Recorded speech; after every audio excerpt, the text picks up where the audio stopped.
In this short activity, I'm going to show you how you can export your flip charts to PDF, which is something that can be very useful when you have a student who needs extra resources, or in their IEP, it requires you to provide notes for that particular student.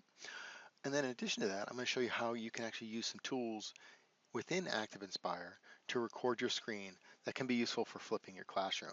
The great part is that the default file output is AVI, which is easily accepted by YouTube, SchoolTube, Vimeo, pretty much any other streaming service that you want. I will say that when you do the screen recordings, don't record your screen for hours on end. I would say 10 minutes, 7 to 10 minutes is probably the max that you want to do, which is what I've tried to do with these particular activities. So let's get started. First thing I want to do is I want to actually export this PDF, this file, as a PDF. The way that I do that is I would simply click on File, click Print, Export to PDF. But I wanted to show you guys that you can also just write on the flip chart. So any of your annotations, any pictures that you put in, anything like that will also be part of the PDF. So let's go ahead and export this flip chart as a PDF. To do that, I simply click on File, Print, and you'll see a button right here. It says Export to PDF. If I click on that, it's going to prompt me with a Save window. I'm going to name this Screen Record 2 because I believe I already have one on my desktop named PDF Screen Record. I'm going to put on my desktop, excuse me. I'm going to hit Save. It's printing my flip chart. Now if I actually go to my desktop, you'll see that I have it right here, PDF Screen Record 2. So if I open this up, you can see that I have my flip chart right there. If I scroll down, it shows me all my various pages, and it shows me my annotations right there. Now one thing to note is that if you have videos embedded in or shown in your PDF, please keep in mind that it will not display that video. But if there's a link or something like that, it should be able to link it out so the students can then view the video wherever it may be hosted.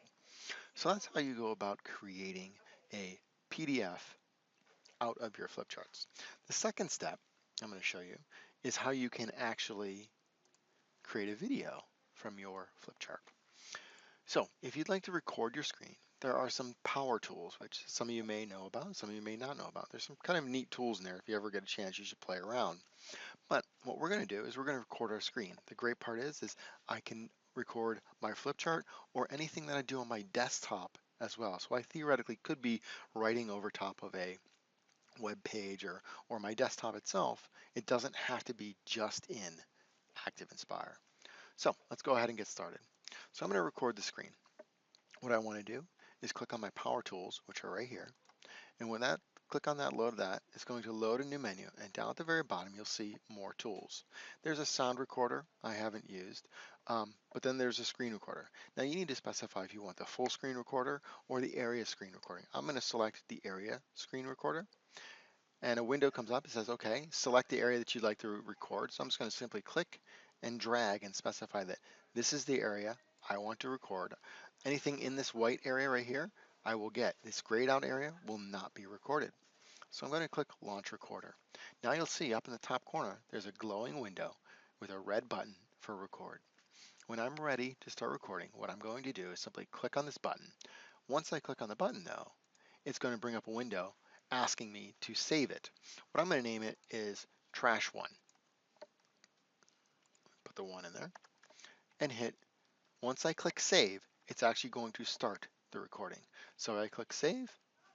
Now you see that it's flashing. That means that it's actually recording. If I draw on the screen, any of my drawings come up. If I minimize the screen right here, the students will be able to see exactly what they're looking at right here. If I wanted to, I could actually draw on the screen via the transparency mode right here, desktop annotate. So I can click on that, and I can click on my pen tool, and I can circle here, and so on and so forth, so the kids can see exactly what it is I'm looking at. If I have a web page up there, the same type of thing would happen. So when I'm done with my screen recording, what I would like to do, keep in mind that you really shouldn't have more than 7 to 10 minutes, I simply click on the stop button right here, and now it's actually stopped creating that file. And if I navigate to my trash folder where this resides, you'll see that I have Trash 1 AVI, and I'm going to open it up in QuickTime, and you'll see if I hit play, let me bring this up for you, maximize it. So if I hit play, now you see that it's flashing. That means that it's actually recording.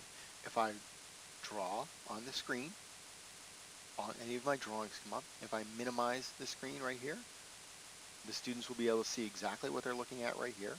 If I wanted to, I could actually draw on the screen via the transparency mode right here, desktop annotate.